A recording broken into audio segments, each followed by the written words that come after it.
اور تقریباً 4 دنوں میں کوئی $400 بلین کا نقصان بتایا جا رہا ہے. 178 کنفرم امریکن کیجولیٹیز ہیں, 411 انجرڈ ہیں, 560 کی فگر IRGC دے رہا ہے. اسرائیل کے یروشلم میں فرسٹ ٹائم اٹیک ہوا ہے. ٹاپ جو وار کمانڈرز ہیں اور جنرلز ہیں ان کی ہلاکت کی خبریں کنفرم ہو چکی ہیں. نیتن یاہو کے ویئر اباؤٹ کا پتہ نہیں چل رہا اور اس کی جگہ آج پریزیڈنٹ اپیئر ہوا ہے. تو کہنے کا مقصد کہ یہ وہ سچویشن ہے, اور اگر اسی سچویشن میں حزب اللہ اور حماس بھی ٹوٹ پڑتے ہیں اور انصار اللہ اور حزب اللہ کا چیپٹر اور حشد شیبی بھی ٹوٹتے ہیں اسرائیل کے پاس, تو پھر ان کے پاس غالباً یہی آپشن ہوگا اگر اس سے پہلے ایران انہیں ٹارگیٹ کر کے ناپید نہیں کرتا. نہیں, لیکن یہ جو آپ نے کہا کہ جنرل شریف نے الجزیرہ سے بات کی, کیا اس میں کوئی ایسی سگنلنگ تھی جو آپ کے آرگومنٹ کو سپورٹ کرے کہ کوئی نیوکلیئر فلیش پوائنٹ بھی اس میں نظر آتا ہے اس لڑائی میں؟ دیکھیں, جب وہ سوال کرتے ہیں, جو کہ نفتالی بینٹ کے بیان کے بعد یہ سوال بنتا بھی تھا اور نیتن یاہو نے کئی بار اس کا تذکرہ خود بھی کیا ہے, وہ میڈیا کے اوپر ہے, ریکارڈ کے اوپر ہے, ڈکی چھپی بات نہیں ہے. اور پھر اس موقع پہ نریندرا مودی کا وہاں پہ جانا وہ بھی سمجھ میں آتا ہے. ان ساری چیزوں میں جب سوال ہوتا ہے کہ کیا Pakistan would be the next target, آپ کو اس کا سیریس کنسرن ہے, اور اس سے پہلے نو ایگزٹ فرام پاکستان, ڈینیل مارکی, اس میں جو 3 ریزنز وہ بتاتے ہیں اس میں ایک ریزن نیوکلیر ویپنز کا ہے.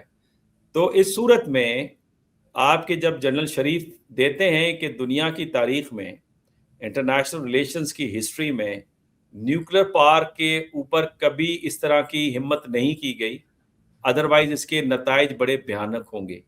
تو نیوکلیر ویپن کا تذکرہ آنا ادھر سے بھی اور ادھر سے بھی, بکس سے بھی اور ریسرچ سے بھی, وہ بڑا واضح ہمیں نظر آتا ہے.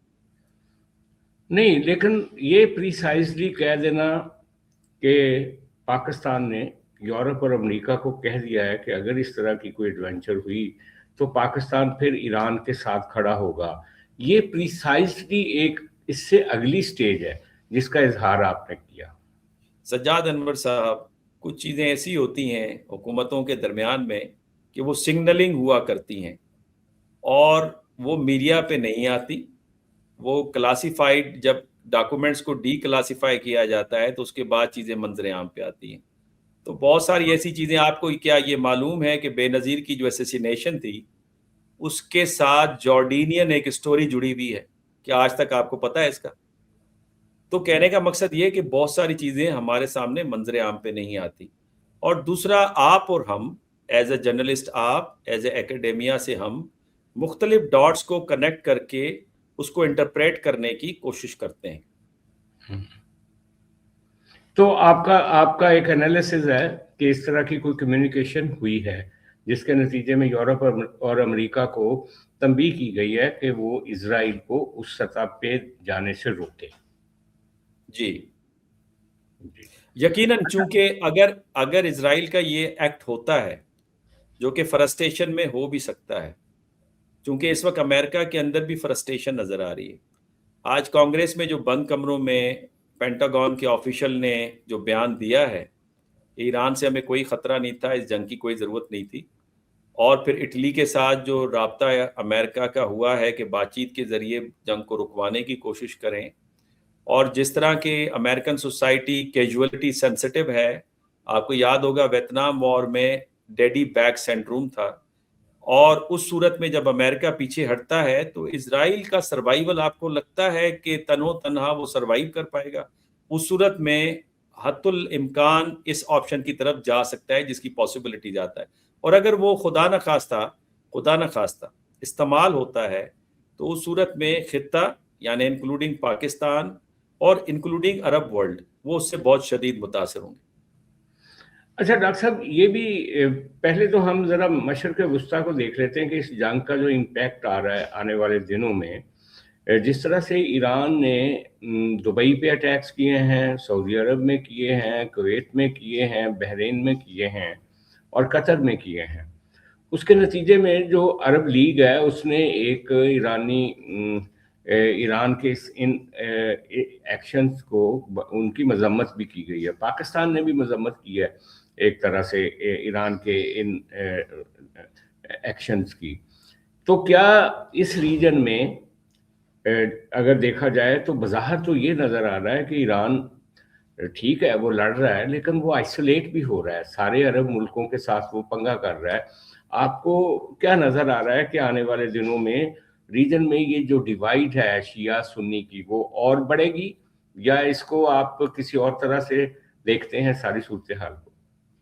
میرا خیال ہے یہ بیانیہ دینا کہ ایران نے سعودی عرب پہ حملہ کیا, قطر پہ کیا, بحرین پہ کیا, یو اے ای پہ کیا, یہ بیانیہ ہی غلط ہے. یہ بیانیہ کچھ اور انٹرپریٹیشن دے رہا ہے, کچھ اور اینگل دے رہا ہے. بیانیہ یہ ہونا چاہیے کہ ایران نے امریکہ کے اڈوں پہ, چاہے وہ قطر میں تھے, سعودی عرب میں تھے, یو اے ای میں تھے, کہیں بھی تھے, ان پہ حملہ کیا. کیا ایران نے یہ سرپرائز دیا ہے, شوق دیا ہے؟ جواب ہے نہیں. ایران نے پہلے ہی آئیڈینٹیفائی کیا تھا کہ ان اڈوں کو وہ نشانہ بنائے گا اگر ایران پہ جنگ مسلط ہوئی تو. دوسری جنگی حکمت عملی میں اگر آپ مختلف امریکن ایئر بیسز کو, نیول بیسز کو انگیج کرتے ہیں تو اس کے دو بڑے فائدے ہیں. ایک فائدہ تو یہ ہے کہ آپ ایک پریشر بلڈ کر رہے ہیں, اور پریشر بلڈ اس لیے کیا جا رہا ہے کہ اگر ہمارا گھر محفوظ نہیں تو یہ بھی محفوظ نہیں, تو لہٰذا یہ سب کا مل کے ہی نقصان ہوگا, تو بات چیت کے ذریعے سے مسئلہ حل ہو.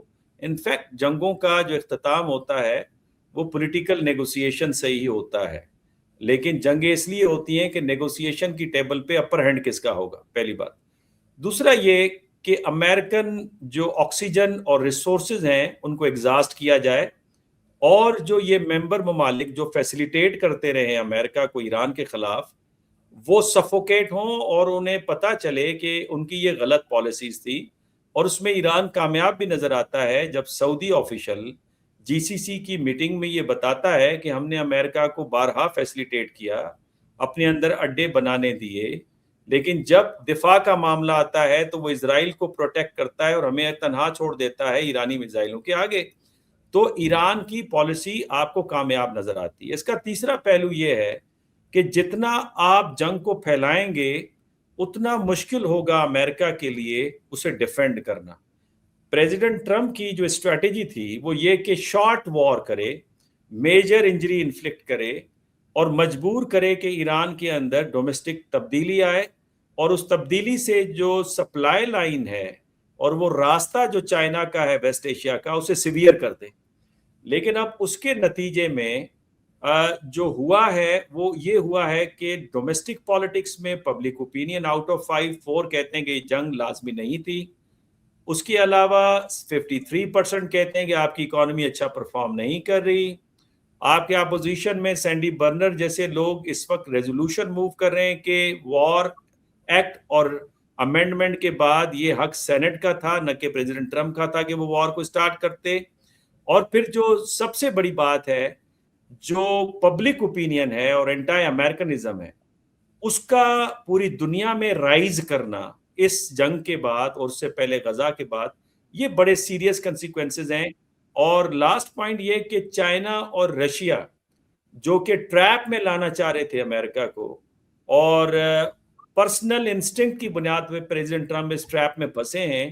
ان کا پرپز یہی تھا کہ اتنی انجری انفلکٹ کی جائے امریکہ کو کہ وہ نیکسٹ وار کے لیے تیار نہ ہو. یوکرین اور تائیوان آسان میدان ثابت ہوں ان دونوں میجر پاورز کے لیے. نہیں, لیکن یہ جو سعودی عرب کی ریفائنری پہ اٹیک ہوا ہے خاص طور پہ, وہ بڑا عجیب ہے. پھر اس کے ساتھ ہی ساتھ کراؤن پلازا کویت میں ایک جگہ, ایک ہوٹل تھا, وہاں اٹیک ہوا ہے. اسی طرح دبئی میں ایک ہوٹل پہ اٹیک ہوا ہے. وہ کوئی اڈے تو نہیں تھے, یہ تو ایک طرح سے شہری فیسلٹی تھی, ایک سیوک ایریا تھا جہاں پہ انہوں نے اٹیک کیے. یا جیسے سعودی عرب کی وہ جو آئل ریفائنری ہے وہ ایک بزنس اسپاٹ تھا, وہ پاکستان کے لیے آئل لوڈ ہو رہا تھا, وہاں پہ بھی اٹیک ہوا. سجاد صاحب, جو آئل ریفائنری پہ حملہ ہے اس کی تردید آ گئی ہے. فارن منسٹر آف ایران عباس عراقچی نے کہہ دیا ہے کہ ہماری طرف سے اٹیک نہیں ہوا, یہ اسرائیل نے اٹیک کیا ہے.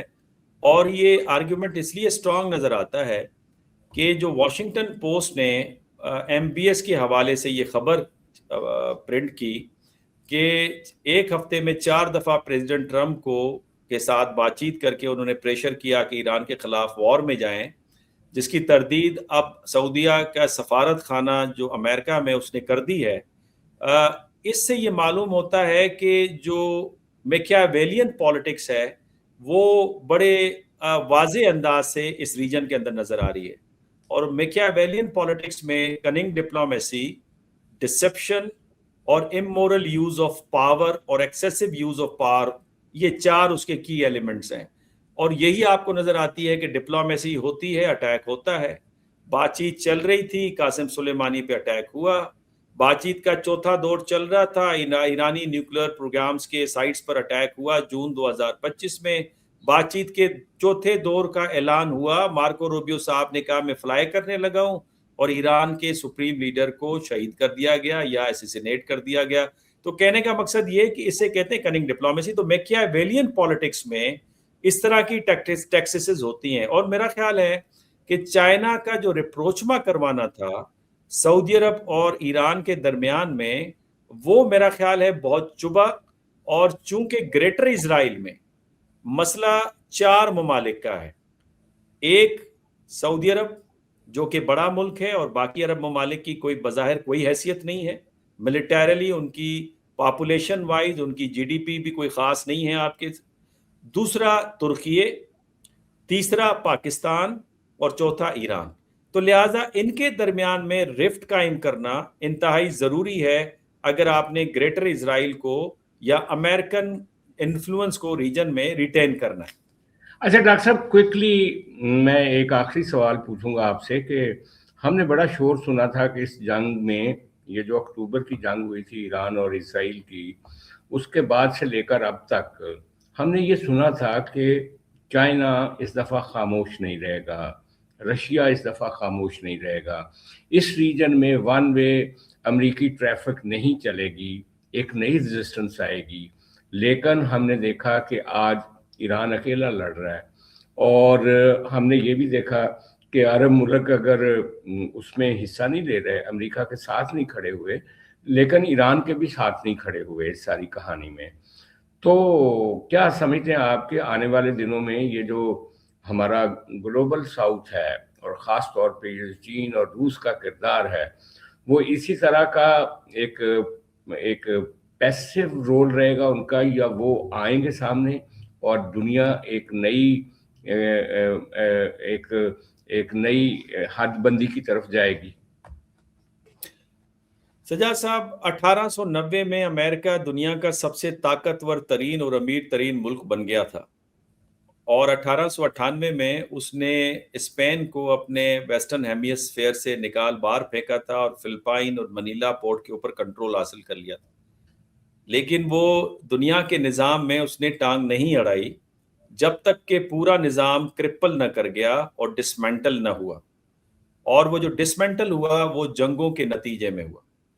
لہٰذا چائنا جو ہے اس کی جو اس وقت ٹریڈ سرپلس ہے 1.2 ٹریلین ڈالرز کا ہے، جبکہ اتنا ہی خسارہ امریکہ کا ٹریڈ کے اندر اسے نظر آ رہا ہے.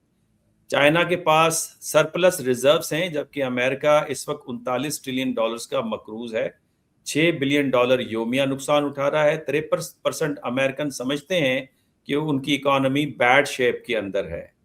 اس سارے ماجرے کے اندر چائنیز اور امریکہ کا اگر ہم موازنہ کریں تو اسٹل چائنا کے پاس ملٹری کیپیبلٹی وہ نہیں جو امریکہ کے پاس ہے. بالفرض امریکہ کے ریجن کے اندر بہت سارے ایئر اور نیول بیسز ہیں جو کہ چائنا کے نہیں ہیں.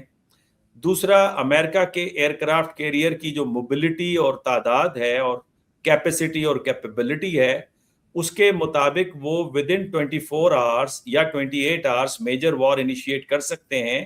چائنا کی ابھی وہ نہیں ہے.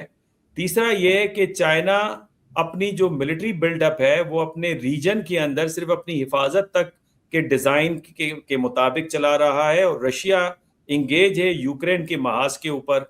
لیکن ان ساری چیزوں کے باوجود تو بیسٹ اسٹریٹجی ان کی ہو سکتی ہے جس میں وہ کامیاب مجھے نظر آ رہے ہیں، وہ یہ کہ میزائل سے زیادہ اور ان کی پریزنس سے زیادہ وہ ریئل ٹائم انفارمیشن ہے جو کہ بیدو سسٹم کے ذریعے ایران کو دیا جا رہا ہے، یا ایران کی ڈرون اور میزائل ٹیکنالوجی یا ایئر ڈیفنس سسٹم جو کمزور پڑ گیا تھا جنگ کے دوران 12 دنوں کی، اس کو انہوں نے ری بلڈ کیا اور ایران کو اس حد تک فیڈ ضرور کیا کہ وہ میجر انجری یا میجر ڈینٹ انفلکٹ کرے امریکہ کو اور اسرائیل کو۔ لہٰذا جو پرسیشن اسٹرائکس ہیں ایران کی، جو فرسٹ ٹائم جیروشلم پہ ہوئی ہیں، جن میں ان کی وار کیبنٹ بھی ٹارگٹ ہوئی ہے، اور جس میں ارلی وارننگ ریڈار سسٹم امریکہ کا ٹارگٹ ہوا ہے، وہ اس انفارمیشن کی بنیاد پر یا اس فیسلٹی کی بنیاد پہ ہے، اور یہی اس وقت وہ کر سکتے ہیں۔ اور پاکستان انڈیا جنگ میں بھی چائنا کا یہی کردار تھا، لیکن ونس یہ پورا نظام جو کہ رپچر ہوا ہے اور جنگ کے باعث اگر یہ ڈسمنٹل ہوتا ہے، تو پھر آپ ان ممالک کو 3 سے 4 سالوں پہ سرفیس میں دیکھیں گے، پاور ہیرارکی دوبارہ بنے گی اور ایک نئے خد و خال آپ کو نظر آئیں گے۔ اچھا، آخری سوال تو میں کر چکا ہوں آپ کو، اب ایک سپلیمنٹری سوال ہے آخری، وہ یہ کہ یہ بھی خبریں تھیں کہ رشیا نے پچھلے دنوں جب امریکہ نے ایران کی اٹامک جو سائٹس تھیں ان کو بم کیا، تو اس کے بعد خبریں آئیں کہ رشیا نے بڑا تیزی سے ان کو سپورٹ کیا، اور یہ بھی خبریں تھیں کہ رشیا کی مدد سے ایران جو ہے وہ نیوکلیئر ملک ہونے کا اعلان کر سکتا ہے ایک دو دن میں، جب یہ جنگ شروع ہوئی تھی۔ تو اس صورتحال کو آپ کیسے دیکھتے ہیں؟ دیکھیں، یہ بازاری خبریں تو ہیں، لیکن اس میں ہمارے پاس کوئی ایتھینٹک ڈیٹا نہیں ہے۔ البتہ جو ویسٹ کے ریسرچرز ہیں ان کا خیال یہ ہے کہ نیوکلر جو ایڈوانس ٹیکنالوجی کا جو استعمال ہے، جو نیوکلر بم بنانے سے زیادہ ایڈوانسڈ ہے، اس کا استعمال ایران کر رہا ہے۔ اور اگر آپ اگلی سٹیج کو استعمال کر رہے ہیں یا وہ سٹیج آپ نے حاصل کر لی ہے، تو نیوکلر بم بنانا آپ کے لیے مشکل نہیں ہے۔ لیکن اس میں جو بلنڈر مجھے نظر آیا امریکہ اور اسرائیل کی طرف سے، جو کہ خود امریکن اسٹریٹجسٹ بارہا اسے باور کروانے کی کوشش کر رہے تھے، آیت اللہ خامنئی 86 برس کے ایک بزرگ شخص تھے، کلرجی سے تعلق تھا، ریلیجیس مورل لمیٹیشنز کو سامنے رکھتے ہوئے اپنی پالیسیز کو ترتیب دے رہے تھے، اور یہی وجہ تھی کہ نیوکلر بام کو انہوں نے حرام قرار دیا تھا۔ لیکن اب ان کو ایلیمینیٹ کرنے کے بعد جو ہارڈ لائنر لیڈرشپ آئے گی، جس کی زیادہ چانسز ہیں اور اب نظر بھی آ رہا ہے، اس صورت میں نیوکلر بام کے آپشن کو ایران اگنور نہیں کرے گا، اسپیشلی اس ساری صورتحال میں جہاں پہ مختلف جگہوں سے ان پہ حملہ ہو رہا ہے، اور اس صورت میں جب فرانس، جرمنی اور برٹن نے بھی اس جنگ کو جوائننگ کرنے کا اعلان کر دیا۔